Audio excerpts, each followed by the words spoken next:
Pozdravljeni. Odstop Maxa Verstappena na zadnji veliki nagradi Avstralije je nam, navdušencem, nekako priklicalo kar nekaj vprašanj ter dvomov.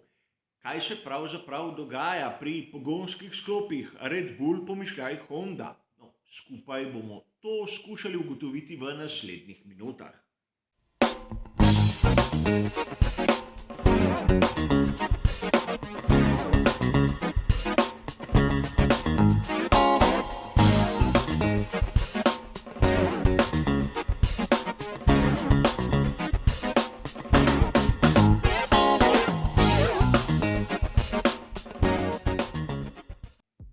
Najprej bi vas rad opozoril, da v naslednjih minutah bom predstavil svoje osebno razmišljanje.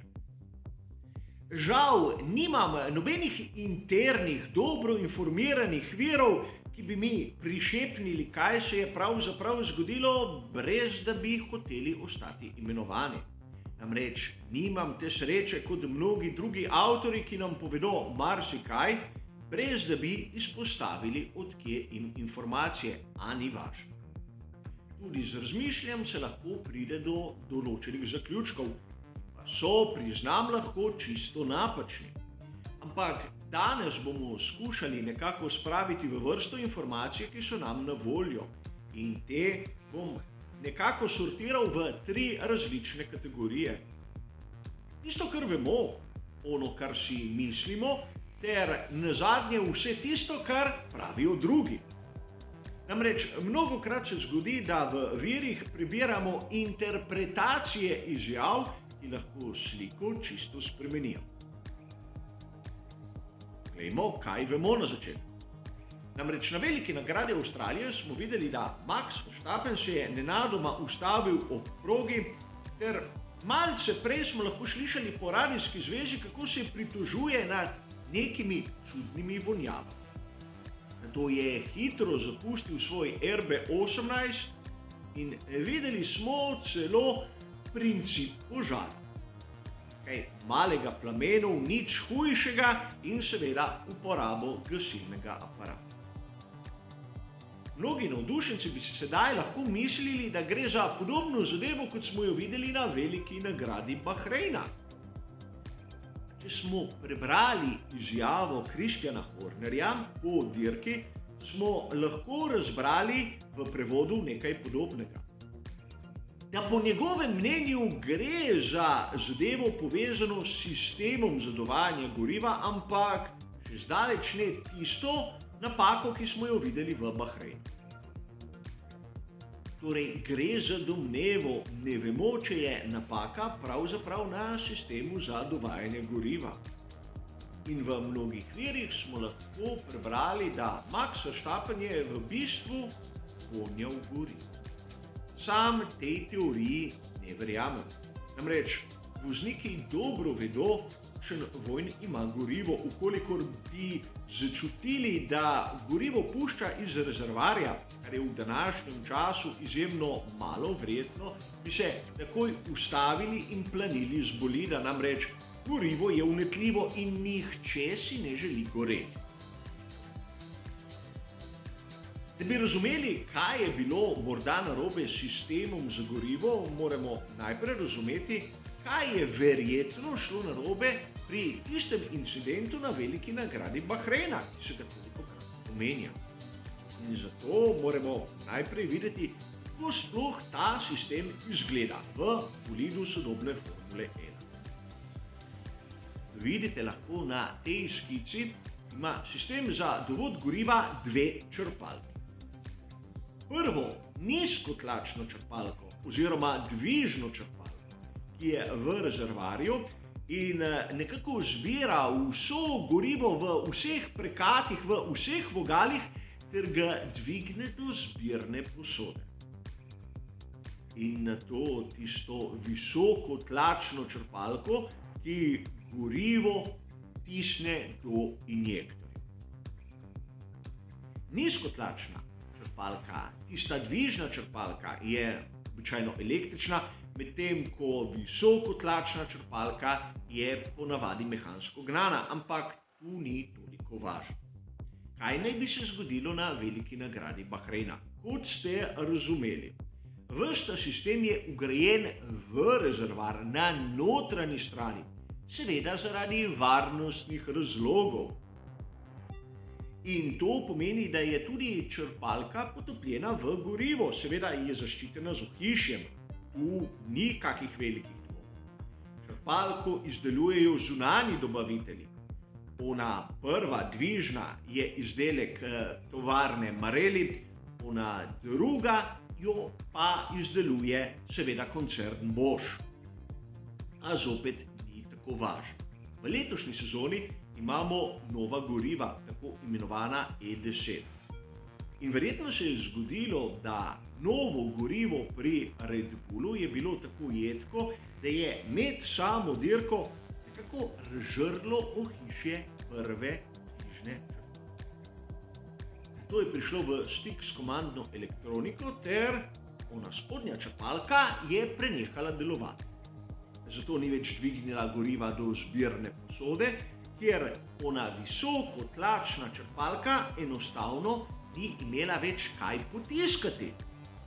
In tu lahko razumemo tudi izjavo, ki jo je dal Helmut Marko. Omenjal je vakuum. A o vakuumu v tem primeru ni bilo ne duha in ne sluha. Namreč vakuum pomeni prostor brez atoma plina. Vsi mi dobro vemo, kako izgleda nekaj, kar je vakuumsko pakirano. In če bi črpalka v resnici ustvarila vakuum, bi rezervoar dobesedno zmečkala, ampak do tega ni prišlo. Prišlo je pa verjetno do situacije, kjer ni bilo goriva in je črpalka dobesedno tlačila naprej zrak. In seveda v roku nekaj krogov je tudi razložljivo, zakaj sta se oba Red Bulla ustavila. A pri Red Bullu so to napako dokaj hitro odpravili. Namreč potrebno je bilo samo izdelati malce bolj odporno odhišje one prve dvižne črpalke. Kot smo videli, sistem za dovajanje goriva je zaprt, kolikor bi prišlo do kakršnekoli težave.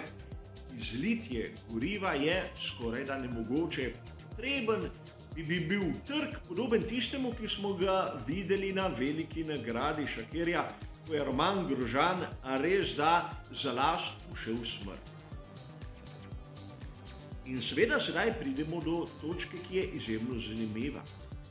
Max Verstappen je dejal, da zaznava čudne vonjave. Ni govoril o gorivu. Gorivo, ki bi se iztekalo po bolidu, bi pomenilo požar. In to ne tisto, kar smo videli pri Maxu, temveč dobesedno ognjeno kroglo. Zato dvomim, da Max Verstappen bi tako umirjeno deloval, kolikor bi res zavonjal gorivo. Tu je treba poudariti še nekaj. Kolikor vzamemo maketo in tu je znan McLaren MP4/4. Nik sedi pred rezervoarjem, ki se nahaja dobesedno za njim.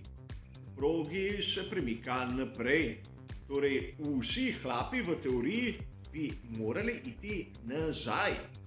Kako je lahko prišlo karkoli iz zadnjega dela do prednjega, kjer ga je Max zaznal?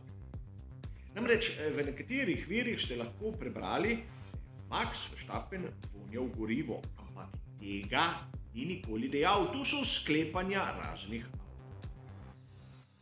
Namreč tudi, če bi prišlo do izlitja nekje tu v bočnih strukturah, je zračni tok, ki gre skozi, tisti, ki bi hlape tiskal proti zadku.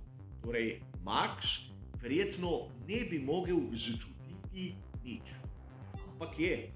In omenjal je čudne vonjave. Ampak pod pokrovom pogonskega sklopa je del, kjer zračni tok ne teče. In to je v sredini.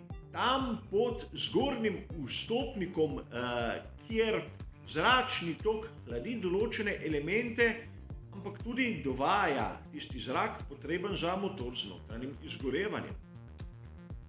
No ja, imamo tako imenovan aeroskop, ampak pod njim se nahaja kar nekaj elementov, ki bi lahko poslali določen del vonjav naprej v voznika. Kaj se nahaja pravzaprav tam? Ponavadi, odvisno seveda od pogonskega sklopa in ekipe, imamo tam kontrolno elektroniko ter baterijo. In prav baterija in kontrolna elektronika sta tista dva elementa, ki bi se lahko začela dobesedno smoditi. In prav to je mogoče tisto, kar je Max Verstappen začutil. Treba je poudariti še nekaj. Namreč njegov odstop je prišel v izjemno zanimivem trenutku. Namreč točno krog za tistim, ko je postavil svoj najhitrejši krog. Postavil je izjemno dobro znamko, nato odpeljal še en izjemno počasen krog ter odstopil. Torej, če malce razmislimo, ukolikor bi imel težave z dovodom goriva, bi lahko imel nek opozorilni znak, takoj po tistem, ko je postavil najhitrejši krog, ali bi dotok goriva usahnil v trenutku, brez opozorila. Namreč sam dvomim, da lahko ima Max Verstappen ob normalni vožnji tako nihanje v času na krog, ukolikor deluje hibridni sistem. Ukolikor hibridni sistem ne bi deloval, bi lahko sklepali, da izguba 120 kW bi se poznala tudi na času na krog. In verjetno Maxu Verstappenu se je zgodilo nekaj takega.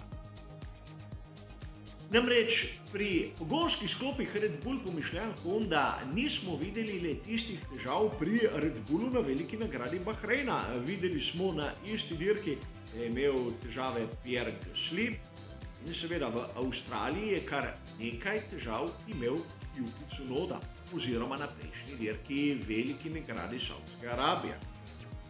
Tam smo ga videli, da je ugradil svoj drugi komplet motorja z notranjim izgorevanjem turbokompresorja MGUH.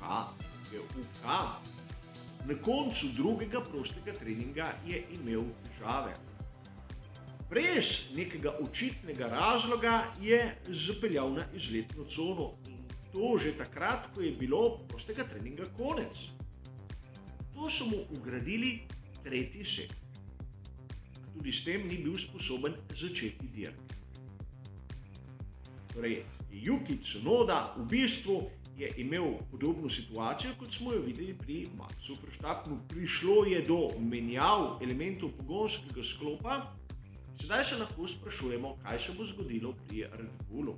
Namreč, ukolikor gre tu za nekaj vezano na sistem za dovajanje goriva, ne bomo videli menjav določenih elementov. Ukolikor je zadeva malce bolj resna, seveda bomo videli na prihajajoči veliki nagradi Emilia Romagna, da ima Max nove elemente. Sedaj zanimivo bo videti, ali bo to baterija in kontrolna elektronika, ali bo to motor z notranjim izgorevanjem, MGUK, turbokompresor ali še kaj drugega. Verjetno bomo videli menjavo vsega, kajti po tistem malce nerodnem gašenju se je lahko marsikaj tudi pokvarilo kot rezultat preslabega hlajenja, ampak pri Red Bullu imajo izjemne težave prav v tisti prvi sezoni, ko so recimo temu postali tudi konstruktorji pogonskega sklopa. In to verjetno zaradi raznih perifernih napak. In ja, hlajenje baterije ter kontrolne elektronike je periferna napaka, ki je vezana na sam način, kako so inženirji si zamislili hlajenje teh elementov. Potrebno je izjemno malo, da pride do določenih težav. A videli smo, da pri vseh dobaviteljih so prav pri Red Bullu, mišljaj Hondi, tisti, ki imajo v tem prvem trenutku največ težav. Rad bi vas opozoril še na nekaj. Verjetno ste prebrali v raznih virih, da je Max Verstappen res imel težave z sistemom za dovod goriva, da je vonjal gorivo in še bi lahko naštel. No ja, lahko vam pokažem tudi vir, ki trdi, da Max Verstappen je zvonjal hidravlično tekočino in gre za italijanski avtosprint, revijo, ki ima določen status, določene strokovnjake in ponavadi ne prepisuje od tujih neznanih avtorjev. Seveda tudi tu sam malce dvomim, kje bi lahko prišlo do izlitja hidravlične tekočine, brez da bi določeni sistemi nekako popustili. Namreč imamo dva glavna hidravlična sistema, zvorni in oni, ki skrbi za menjalnik. Ampak možno je tudi to, ne trdim nasprotnega. Vseeno, menim, da tisto, kar smo prebrali v raznih virih, je daleč od resnice, ampak le čas bo pokazal, katero razmišljanje je bilo pravo. Za danes bo pa seveda to vse. Hvala za vašo pozornost, ter seveda nasvidenje.